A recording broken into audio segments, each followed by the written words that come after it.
hari ini apa yang diberikan sanksi terhadap 174 kepala sekolah yang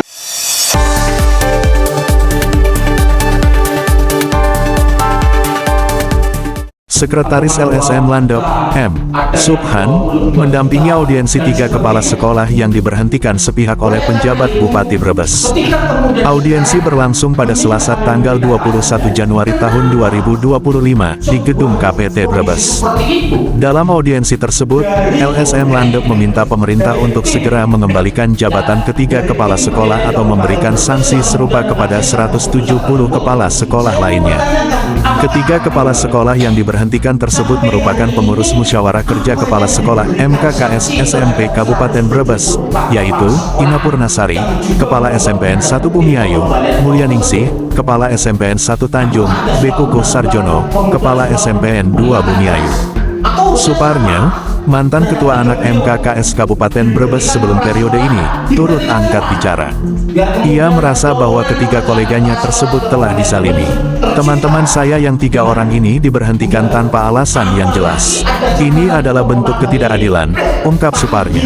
M. Subhan menambahkan bahwa LSM Landep siap mengawal kasus ini hingga tuntas.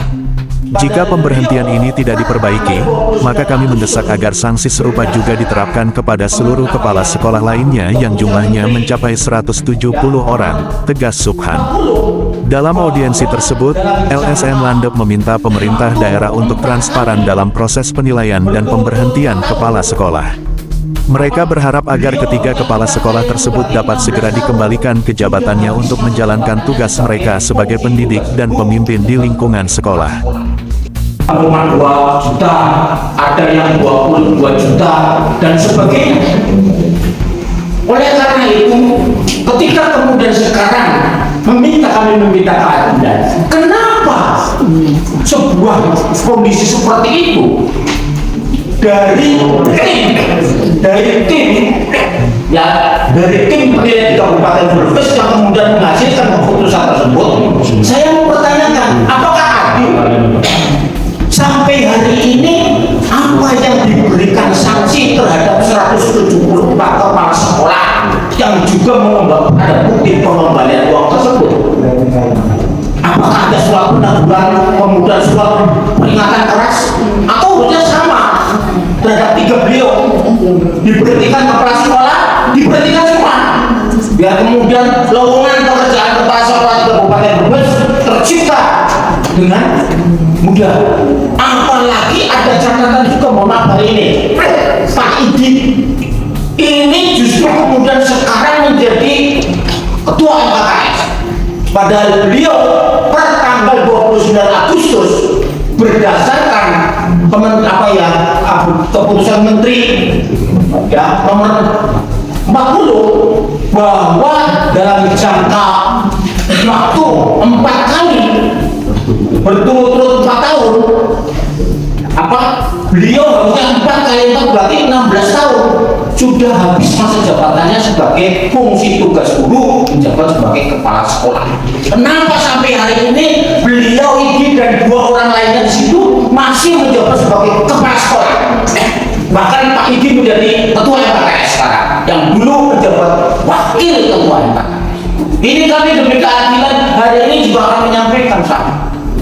Oleh karena itu saya percaya betul tanda tangan Pak Bupati, PJ Bupati, tanda tangan PJ Sekda Bupati itu produknya itu bukan dilakukan oleh Bupati menulis putusan, tapi dari tim dinas yang terkait. Oleh karena itu kami tidak mau kemudian kesalahan ini kemudian dibebankan kepada teman saya Pak Joko, Pak Karyono. Beliau orang baik. Oleh karena itu kami meminta hari ini untuk dicabut atas keputusan itu, atau demi keadilan 170 kepala sekolah tersebut diberhentikan semuanya. Terima kasih. Assalamualaikum warahmatullahi wabarakatuh.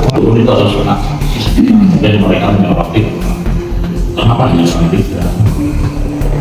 Kemudian yang terakhir adalah bagaimana terkait dengan kepala sekolah yang sudah 16 tahun menjabat secara aturan dia harus diganti kan gitu ya, tapi secara existing sekarang masih menjabat bahkan menjadi ketua MM. Sebaik saya mohon dari Bogor, dari siapa untuk bisa ada perubahan yang melanggar aturan, ayo kita support gitu. Tapi begitu juga kalau ini memang sudah ada kebenaran ya support juga terhadap kebenaran ya. Tentunya hari ini adalah bagaimana kita bisa menjelaskan terhadap hal itu. Artinya saya setuju ini, artinya tidak perlu terulang lagi hal-hal yang sifatnya mungkin belum jelas dan lain sebagainya. Mungkin itu perlu saya sampaikan dari awal bahwa kegiatan di MKS untuk pengadaan soal ini prosesnya cukup mulai dari teman-teman. Yang pertama ini perlu saya sampaikan terkait dengan regulasi terkait dengan aturan yang baku baik dari pemerintah daerah maupun dari dinas itu tidak pernah ada yang sifatnya sosialisasi. Dan kami setiap tahun diperiksa oleh inspektorat kabupaten itu tidak menjadikan satu temuan karena apa yang kami lakukan sesuai dengan surat penawaran, deal harga, kwitansi, pajak, semua kita lakukan. Sesuai dengan apa yang kita lakukan, ini adalah satu ilmu turun-menurun dari MKS karena dari dinas tadi saya sampaikan tidak pernah ada sosialisasi. Target yang sebenarnya itu berapa? Kalau itu kami tahu, tidak mungkin kami akan melanggar. Dan ada pun dari inspektorat menyatakan lebih, itu kita tidak bermaksud untuk korupsi. Nanti akan saya berikan. Di sini perlu saya sampaikan bahwa ini resmi surat penawaran. Surat penawaran dari percetakan. Dari percetakan itu menawarkan Reporter Warta Jaya Vision Teguh Aji Wiku. atas dasar kesepakatan. Terima kasih telah menonton Warta Jaya Vision, sumber informasi terkini dan terpercaya. Jangan lupa untuk like, subscribe, dan nyalakan lonceng notifikasi agar tidak ketinggalan berita terbaru dari kami. Kami senang dapat berbagi informasi dengan Anda, dan sampai jumpa di video berikutnya di Warta Jaya Vision.